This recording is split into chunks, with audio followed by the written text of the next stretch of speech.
Hello everyone. तो आज था हमारी 3 डेज वर्कशॉप का लास्ट डे।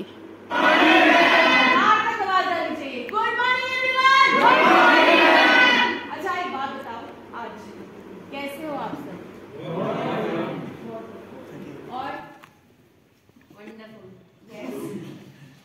हम ना जब भी कोई आज जो हमारा टास्क था वो हमें चार्ट प्रिपेयर करना था। उस चार्ट में हमें एक पोएम लिखनी थी, वो स्वरचित कविता होनी चाहिए थी और उस कविता से रिलेटेड हमें चार्ट बनाना था। तो मैम ने हमें 5-6 ग्रुप्स में डिवाइड कर दिया था। हर ग्रुप अपना एक टॉपिक सोच करके आया था और उस टॉपिक से रिलेटेड उन्होंने पोएम लिखी थी और उस पोएम से रिलेटेड वो चार्ट प्रिपेयर कर रहे थे।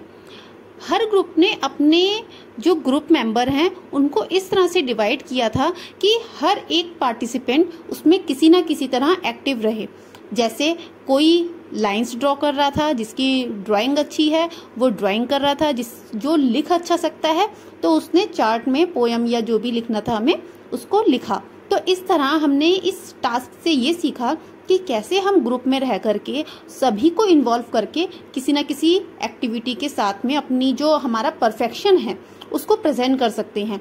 ज़रूरी नहीं है कि हर एक इंसान हर चीज़ में परफेक्ट हो, लेकिन हम दूसरे की हेल्प ले करके किस तरह से अपने आप को या अपने ग्रुप को एक अच्छा प्रेजेंट कर सकते हैं वो हमने इस टास्क के थ्रू सीखा था। इस टास्क के प्रिपेयर होने के बाद में हमने 1 घंटे के अंदर हमने ये चार्ट प्रिपेयर करना या पोएम लिखना ये सारा हमने मेंटेन कर लिया था। इसके बाद हमारी अब बारी आती है प्रेजेंटेशन की।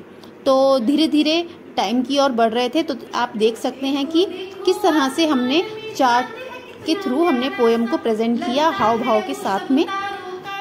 इन सभी पोएम्स की वीडियो आपको मेरे चैनल पर मिल जाएंगी और आप इन पोएम्स को अपनी क्लास एक्टिविटीज़ में इन्वॉल्व कर सकते हैं। तो ये थी हमारी आज की पहली एक्टिविटी।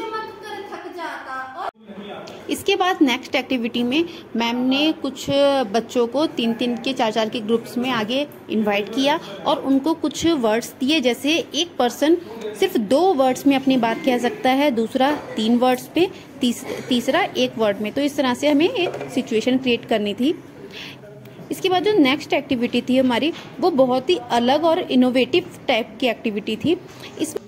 इसमें मैम ने बीच में 4 पेपर्स रखे थे और उन 4 पेपर्स में 4 तरह के हमारे इमोशंस थे, जैसे हैप्पी, सैड, एंग्री और क्राइंग।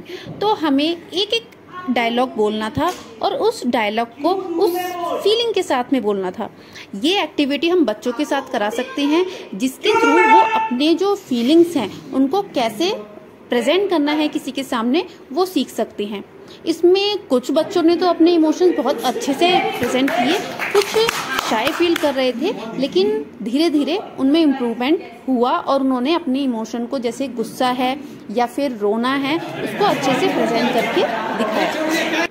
फिर इसके बाद हम बाहर आए थे और बाहर मैम ने आकर के हमें कुछ एक्टिविटीज़ करने के लिए कहा। जैसे मैम ने कुछ सिचुएशंस दी हमें, उन सिचुएशंस को लेकर के हमें एक पिक्चर क्रिएट करनी थी। फॉर एग्जाम्पल, अगर एक गांव का सीन है तो उस गांव के सीन को लेकर के गांव में किस तरह से लोग क्या क्या एक्टिविटी करते हैं, तो एक स्टैचू के रूप में आपको खड़ा हो जाना है। तो इस तरह से बहुत से बच्चे, कोई कुदाल चला रहा था, कोई मटके में पानी लेकर के आ रहा था, कोई चूल्हा जला रहा है। इस तरह से सभी ने अपने अपने अकॉर्डिंग अलग अलग सिचुएशन क्रिएट की और एक पिक्चर मेकिंग करी। तो जैसा कि आप इसमें देख सकते हैं, एक नेक्स्ट मैम ने जो हमें सिचुएशन दी थी वो थी पलायन की। उस पलायन की सिचुएशन में हमें ये प्रेजेंट करना था कि हम किस किस रीज़न की वजह से पलायन कर रहे हैं। इसके बाद जो नेक्स्ट था वो हमारी डिबेट थी। डिबेट में मैम ने हमें एक टॉपिक दिया कि जो पलायन हो रहा है वो क्यों हो रहा है और वो अच्छा है या बुरा है। तो वो डिबेट भी हमारी हुई। और इसके बाद बहुत इंटरेस्टिंग हमारी एक्टिविटी आती है बलून रेस। इस बलून रेस में हम सबको बलून दिए गए थे और हमें 3-4 ग्रुप्स में डिवाइड कर दिया गया था और हमें, जैसा कि आप देख सकते हैं वीडियो में, इस तरह से हमें अपनी जो लाइन है उसको आगे बढ़ाना था। बहुत मज़ा आया, किसी के बलून फूट रहे थे, कोई आगे पीछे रह जा रहे थे। और फिर इसके बाद हमारे क्लास में आ गए। हमने क्लास में आने के बाद ये जो एक्टिविटी थी इसको आप अपनी क्लास में ज़रूर कीजिएगा। इस एक्टिविटी में क्या था कि हमने अपने बलून्स में अपना नेम लिखा और उन बलून्स को हमने आगे फेंक दिया था। अब हमें क्या करना था, हमें जाकर के आगे रैंडमली एक बलून उठाना था और उस बलून को उठा करके हम अपने पास ले आए। हमें नहीं पता था कि हमें उस बलून का करना क्या है। इसकी इंस्ट्रक्शन मैम हमें बाद में देने वाली थी। इसके बाद मैम ने हमसे कहा कि आपके पास जिसके भी नाम का बलून आया है, आपको वो बलून उसको देना है और उसकी जो क्वालिटीज़ हैं वो आपको बतानी है। उसके बारे में जो बात आपको अच्छी लगती है वो उसको बतानी है। तो ये माहौल जो क्रिएट हुआ था वो बहुत ही अच्छा हुआ था। सब अपनी जो क्वालिटीज़ हैं या अच्छी बातें हैं उनको, और इसी के साथ हमारी आज की ये जो 3 डेज़ वर्कशॉप थी उसका एंड हुआ। Thank you.